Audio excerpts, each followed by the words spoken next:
नमस्कार साथियों, मैं मनीष भारती संस्कृति आईएएस प्लेटफॉर्म पर आप सभी का स्वागत करता हूं। साथियों, आज के इस लेक्चर में हम चर्चा करने वाले हैं पिछले एक सप्ताह में पॉलिटी और आईआर से संबंधित वो मुद्दा जो चर्चा में रहा और जो आपके यूपीएससी के एग्जाम के लिए महत्वपूर्ण हो सकता है।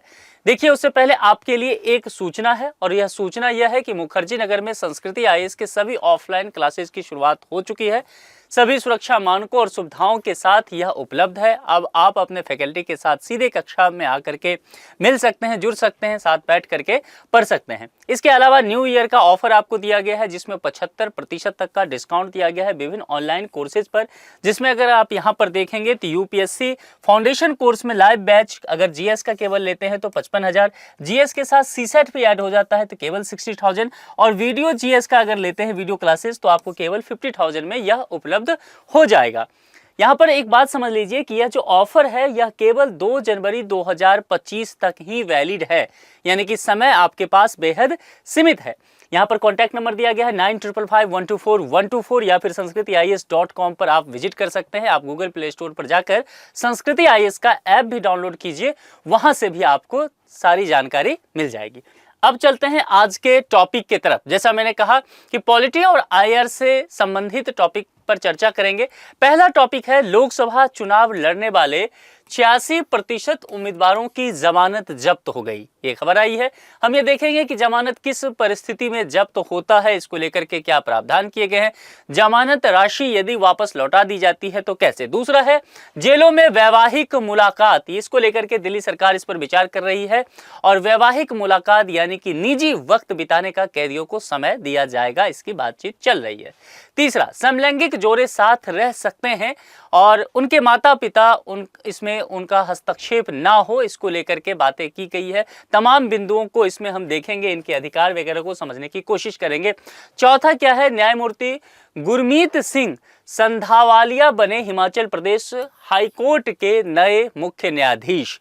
तो किस तरह से जजेस की नियुक्ति वगैरह होता है, कॉलेजियम प्रणाली क्या है, जरा इसको भी समझने की कोशिश करेंगे। पांचवा बहुत महत्वपूर्ण है, आरक्षण नीति को लेकर के है और यह जम्मू कश्मीर से आ रहा है। जम्मू कश्मीर में एक बार फिर से आरक्षण नीति को लेकर के विरोध प्रदर्शन शुरू हो गया है। सरकार को कमेटी भी इसको लेकर के बनानी पड़ गई है। तमाम बिंदुओं को एक एक करके हम चर्चा में लाएंगे। पहला क्या है, लोकसभा चुनाव लड़ने वाले 86% उम्मीदवारों की जमानत जब्त होने की बात की जा रही है। देखिए, वर्ष 2024 के जो लोकसभा चुनाव हुआ है यानी कि 18वीं लोकसभा चुनाव की बात की जा रही है, उसमें भाग लेने वाले 8,300, देखिए उम्मीदवारों की संख्या देखिए, उम्मीदवार कितने, 8,300 से अधिक उम्मीदवारों में से कहा गया कि ऐसे 86% उम्मीदवार हैं जिनका जमानत जब्त हो गया। अब इसके विषय में कुछ बातें समझ लीजिए। चुनाव आयोग द्वारा जारी आंकड़ा के अनुसार 2024 के लोकसभा चुनावों में कुल 12,459 नामांकन दाखिल किए गए। नामांकन रद्द होने और नाम वापस लेने के बाद 8,360 उम्मीदवार एक तरह से योग्य पाए गए चुनाव लड़ने के लिए। इनमें से 7,190 उम्मीदवारों की जमानत जब्त हो गई, जो कुल उम्मीदवारों का देखेंगे तो 86% ये संख्या बताया जाता है। अब जमानत राशि कैसे होता है जब्त, जरा इसको समझते हैं। देखिए, इस राशि की अगर बात करेंगे तो जब कोई उम्मीदवार नामांकन दाखिल करते हैं उसी समय रिटर्निंग अधिकारी के पास इसे जमा करना होता है। इसे या तो नगद जमा किया जा सकता है या नामांकन पद के जो पत्र होता है उसके साथ रसीद भी इसका संकलन कर सकते हैं। इसमें यह दिखाया जाता है कि जमानत राशि जो है भारतीय रिजर्व बैंक या सरकारी खजाने में जमा कर दी गई है। लोकसभा और विधानसभा चुनाव के संबंध में जमानत राशि का प्रावधान जो है लोक प्रतिनिधित्व अधिनियम 1951 की धारा 34 के तहत इसमें किया गया है, जिसमें से दोनों ही स्थिति में अलग अलग प्रावधान किए गए हैं। जमानत राशि के विषय में समझ लीजिए। अगर जनरल कैटेगरी के उम्मीदवार की बात करेंगे तो विधानसभा चुनाव में 10,000 है और SC ST उम्मीदवार के लिए जमानत राशि जो है 5,000 है। यही लोकसभा में अगर जनरल कैटेगरी के उम्मीदवार की बात करेंगे तो यह जमानत राशि 25,000 तक पहुंच जाता है और SC ST के लिए 12,500 रुपये तक ये होता है। अब यहाँ पर एक बात जो है, जमानत जब्त कब होता है इसको देखिए। जब कोई उम्मीदवार उस सीट पर जो वोट पड़ता है उस वोटों का 1/6 भाग भी हासिल नहीं कर पाता है, तब यह मान लिया जाता है कि भाई उसकी जमानत राशि जब्त हो जाएगी। एक से अधिक सदस्यों के चुनाव मामले में राजस्थान चुनाव 1/6 मतों की गणना कुल वैध मतों को निर्वाचित होने वाले सदस्यों की संख्या से विभाजित करने के बाद ये की जाती है। कब वापस हो जाती है जमानत राशि? एक तो हो गया कि जमानत राशि जब्त हो गया, कहने का मतलब अब आपको वापस वो पैसा नहीं मिलेगा। लेकिन जमानत राशि वापस कब हो जाता है, उसके लिए क्या कंडीशन है? तो किसी उम्मीदवार का नामांकन रद्द हो जाता है या फिर नामांकन वापस लेते हैं, इस स्थिति में उनकी जमानत राशि भी वापस कर दी जाती है, क्योंकि वो तो फिर चुनाव लड़ते ही नहीं है। वोटिंग शुरू होने से पहले किसी उम्मीदवार की अगर मौत हो जाती है तब भी इस स्थिति में राशि वापस किया जाता है। यदि जब अगर चुनाव लड़ भी लिया, स्वस्थ भी है, सब कुछ है, तो किसी उम्मीदवार को कुल वैध मत जितना पड़ता है उसका 1/6 अगर और इससे ज्यादा प्राप्त हो जाता है, इस स्थिति में भी उनकी राशि लौटा दी जाती है। चुनाव में जीतने वाले उम्मीदवार को भी उसकी रकम जो है वापस कर दी जाती है, चाहे उससे 1/6 से कम वोट भी क्यों ना मिले हो। अब अगले खबर की तरफ चलते हैं कि जो बेहद दिलचस्प है वह है जेलों में वैवाहिक मुलाकात को लेकर के। देखिए, दिल्ली सरकार जेलों में कैदियों के लिए वैवाहिक मुलाकात की अनुमति देने पर विचार कर रही है, जिसे निजी पारिवारिक मुलाकात भी कहा जा सकता है। यानी कि जेल की चारदीवारी के भीतर ही कैदी अपने जीवन साथी के साथ निजी समय बिता सकते हैं, जिसमें अंतरंग संबंध भी शामिल है। अगर वर्ष 2014 की बात करूं तो पंजाब और हरियाणा उच्च न्यायालय ने जेल में बंद एक जोड़े को बच्चा पैदा करने के लिए जेल परिसर में ही यौन संबंध बनाने की अनुमति दिया था। इसमें उच्च न्यायालय ने उस समय यह कहा था, प्रजनन का अधिकार जो है कारावास के बाद भी बना रहता है। अब यही बात जो है बाकी जगह भी लागू होने को है। 1 नवंबर 2018 की बात करते हैं, तब क्या हुआ? मद्रास हाईकोर्ट की बात करेंगे।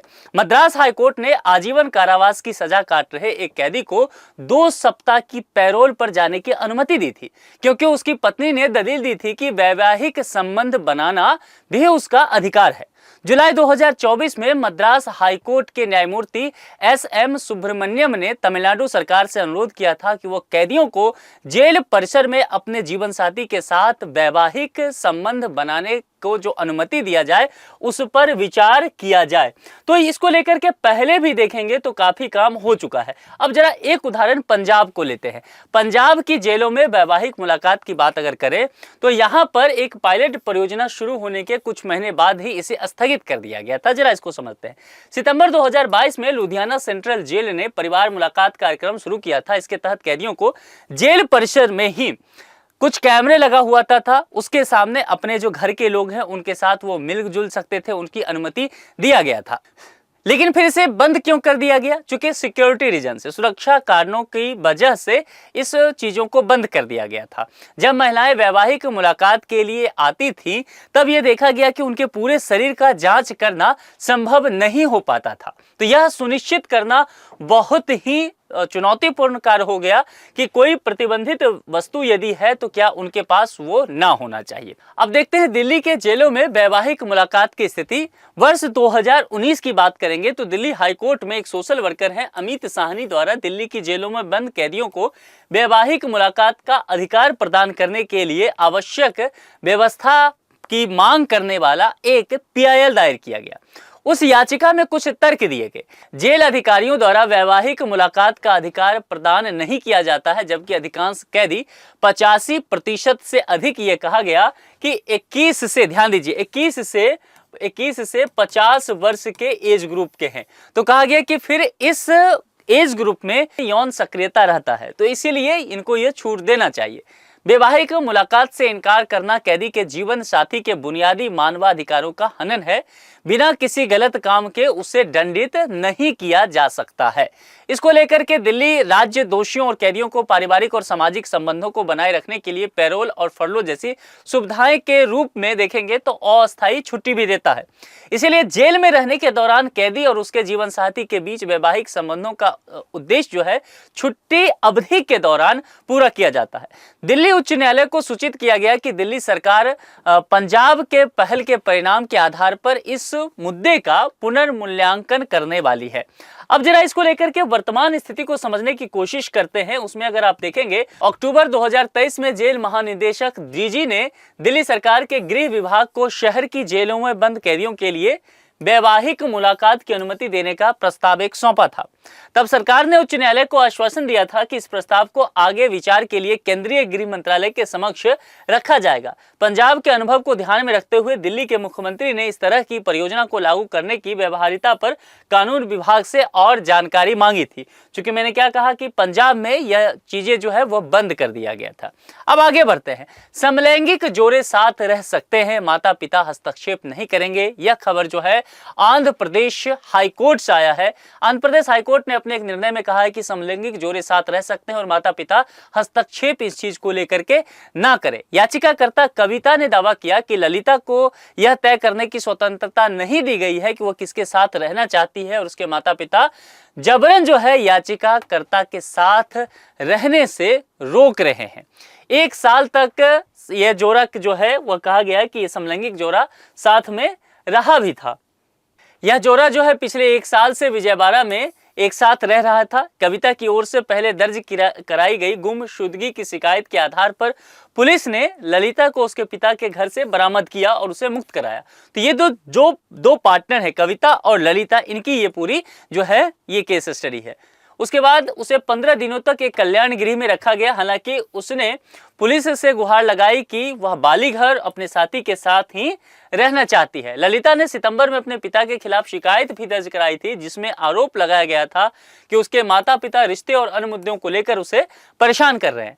पुलिस के हस्तक्षेप के बाद ललिता विजयवाड़ा वापस आ गई और अपने साथी के साथ मिलने लगी। इसके बाद ललिता के पिता एक बार फिर उसके घर आए और बेटी को जबरन लेकर के चले गए। अब यहाँ पर आंध्र प्रदेश न्यायालय का निर्णय आता है। न्यायमूर्ति आर रघुनंदन राव और न्यायमूर्ति महेश्वर कुंचेम की खंडपीठ ने अपने एक आदेश में कहा, इस तथ्य को देखते हुए ललिता बालिग है और अपने जीवन के बारे में खुद निर्णय करने के लिए स्वतंत्र है, तो माता पिता और ना ही परिवार अन्य सदस्य उसे अपने जीवन के संबंध किसके साथ बनाना है इसमें निर्णय लेने से रोक सकते हैं। तो देखिए यहाँ पर ये जो परिस्थिति है यह इस तरह से आया है कि अब यहाँ से एक रास्ता खुला है समलैंगिकता को लेकर के, उनके जीवन साथी को चुनने को लेकर के, साथ रहने को लेकर के।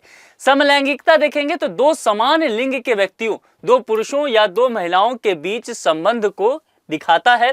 भारत में समलैंगिकों को अधिकार की अगर बात करेंगे तो सुप्रीम कोर्ट ने नवतेज सिंह जौहर मामले 2018 में समलैंगिक व्यक्तियों के बीच यौन संबंधों को अपराध की श्रेणी से बाहर कर दिया था। भारत में समलैंगिक विवाह को फिलहाल कानूनी मान्यता नहीं दिया गया। हाल ही में सुप्रीम कोर्ट में बहस हुआ था, लेकिन यह मुद्दा आगे नहीं बढ़ पाया।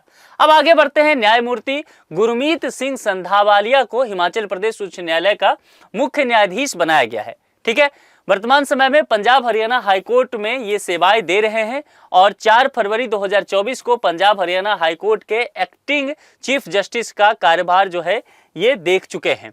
इनके पूरा जो है यहाँ पर इनका जीवन जो है दर्शन आप यहाँ पर देख सकते हैं। उच्च न्यायालय में न्यायाधीश बनने की पात्रता क्या होता है इसको समझिए। देखिए, उच्च न्यायालय में न्यायाधीश के रूप में नियुक्ति करने के लिए पात्र चीजों में पहला है कि वह भारत का नागरिक होना चाहिए। इसके अलावा क्या है, 10 वर्षों तक भारत में न्यायिक पद पर उसे रहना चाहिए।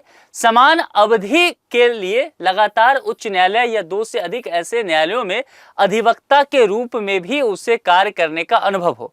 और उच्च न्यायालय में न्यायाधीश किस उम्र तक रह सकते हैं, तो 62 वर्ष की आयु तक वो इस पद पर बने रह सकते हैं। जजों की नियुक्ति को लेकर के देश में काफी मसला चलता है, जिसमें कॉलेजियम प्रणाली की बात की जाती है। देखिए, उच्च न्यायालय और जो उच्चतम न्यायालय है उसमें न्यायाधीशों की नियुक्ति और ट्रांसफर को करने वाली एक संस्था है। यह संवैधानिक नहीं है और ना ही वैधानिक है। उच्च न्यायालय के कई निर्णय के माध्यम से यह बन गया है, जिसमें यहाँ पर प्रथम न्यायाधीश मामला 1951 आता है। इसमें कहा गया कि जजों की नियुक्ति के लिए उच्चतम न्यायालय के प्रमुख न्यायाधीश द्वारा की गई अनुशंसा को राष्ट्रपति ठोस कारणों के आधार पर अस्वीकार कर सकते हैं। दूसरा न्यायाधीश मामला आता है 1993 में। जजों की नियुक्ति के लिए अनुशंसा मुख्य न्यायाधीश की व्यक्तिगत राय से नहीं होगी। उच्चतम न्यायालय के 2 अन्य वरिष्ठतम न्यायाधीशों से परामर्श लेने के बाद ही यह भेजी जाएगी। इस अनुशंसा पर कार्यपालिका अपनी आपत्ति भी दर्ज करा सकती है। मुख्य न्यायाधीश कार्यपालिका की आपत्ति को स्वीकार करे या अस्वीकार, उनका निर्णय कार्यपालिका पर बाध्यकारी नहीं होगा। तीसरा न्यायाधीश मामला फिर आता है 1998 में। सुप्रीम कोर्ट के मुख्य न्यायाधीश को जजों की नियुक्ति और ट्रांसफर के मामले में अनुशंसा करने से पहले उच्चतम न्यायालय के 4 अन्य वरिष्ठतम जजों से परामर्श करना अनिवार्य यहाँ पर होगा। उच्चतम न्यायालय में न्यायाधीशों की नियुक्ति के विषय में एक बार यहां पर समझ लेते हैं। देखिए, यहाँ पर मुख्य न्यायाधीश तथा अन्य जजों की नियुक्ति भारत के राष्ट्रपति द्वारा की जाती है। मुख्य न्यायाधीश की नियुक्ति से संबंधित कई विवादों के बाद अब मुख्य न्यायाधीश की नियुक्ति जो है वरिष्ठता के आधार पर होने लगा है। उच्चतम न्यायालय में अन्य न्यायाधीशों की नियुक्ति के लिए मुख्य न्यायाधीश उच्चतम न्यायालय के 4 जो वरिष्ठतम जज होंगे उनसे परामर्श करने के बाद राष्ट्रपति के बाद इनके नाम की सिफारिश की जाएगी। यदि 5 में से 2 न्यायाधीश किसी व्यक्ति की नियुक्ति का विरोध करे तो उसके नाम की सिफारिश राष्ट्रपति को फिर नहीं भेजी जाएगी। सभी न्यायाधीश की सलाह लिखित रूप में होनी चाहिए, मौखिक से काम नहीं चलेगा। अब चलिए उच्च न्यायालय के न्यायाधीशों की नियुक्ति के विषय में बात करें तो यहाँ पर मुख्य न्यायाधीश की नियुक्ति देखेंगे तो CJI यानी कि चीफ जस्टिस ऑफ इंडिया तथा संबंधित राज्य के राज्यपाल से परामर्श के बाद यह राष्ट्रपति को भेजा जाएगा। उच्च न्यायालय के अन्य न्यायाधीशों की नियुक्ति राज्यपाल संबंधित उच्च न्यायालय के जो मुख्य न्यायाधीश होंगे तथा CJI एवं सुप्रीम कोर्ट के 2 अन्य जो वरिष्ठतम न्यायाधीश होंगे इनसे परामर्श करने के बाद किसको भेजा जाएगा? राष्ट्रपति को। और उच्च न्यायालय के जो न्यायाधीश हैं उनके अगर ट्रांसफर की बात करें तो CJI से परामर्श करने के बाद राष्ट्रपति द्वारा यह किया जाता है। देखिए, हस्तांतरण के मामले में CJI को सर्वोच्च न्यायालय के 4 अन्य वरिष्ठतम न्यायाधीशों तथा संबंधित उच्च न्यायालयों के मुख्य न्यायाधीशों से भी परामर्श करना होता है। अब आगे बढ़ते हैं अगले खबर की तरफ। आरक्षण नीति को लेकर के जम्मू कश्मीर में जो आप आरक्षण की बात जब हम देखते हैं तो वहां पर लंबे समय बाद फिर से एक बार विरोध हुआ है। बहुत सारे छात्र जो हैं सड़क पर आ गए हैं। मजे की बात है कि जो जम्मू कश्मीर के मुख्यमंत्री हैं उमर अब्दुल्ला, इनके बेटा जो हैं वह भी इस आंदोलन में शामिल हो गए हैं। और लोगों का ये कहना है कि हम यहाँ राजनीति करने नहीं आए हैं, लेकिन आरक्षण को तार्किक किया जाना चाहिए।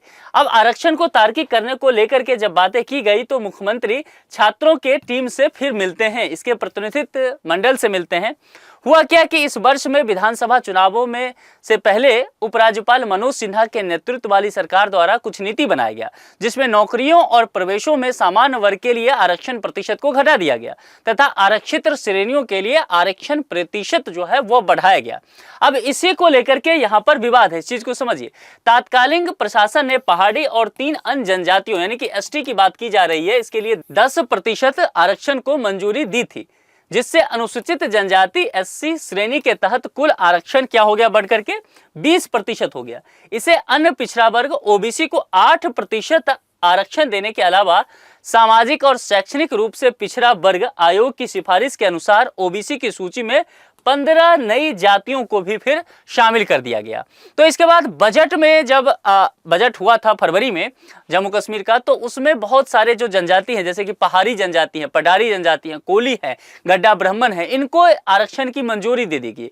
इसके बाद से ही जो है ये सब विरोध प्रदर्शन वहां पर शुरू हो गया है। इसको लेकर के सरकार ने वहां पर देखेंगे तो एक पैनल का अब गठन कर दिया है, ये जो निर्णय है उसको समीक्षा करने के लिए। इस पैनल में अगर शामिल लोगों की बात यहां पर देखेंगे तो स्वास्थ्य मंत्री सकीना इट्टू हैं, वन मंत्री जावेद अहमद राणा हैं और विज्ञान एवं प्रौद्योगिकी मंत्री सतीश शर्मा भी इसमें शामिल हैं।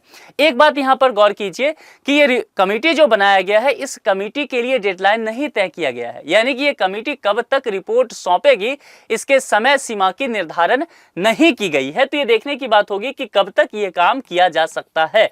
लेकिन फिलहाल स्थिति है कि आरक्षण को लेकर के जम्मू कश्मीर में एक बार फिर से विरोध प्रदर्शन होना शुरू हो गया है।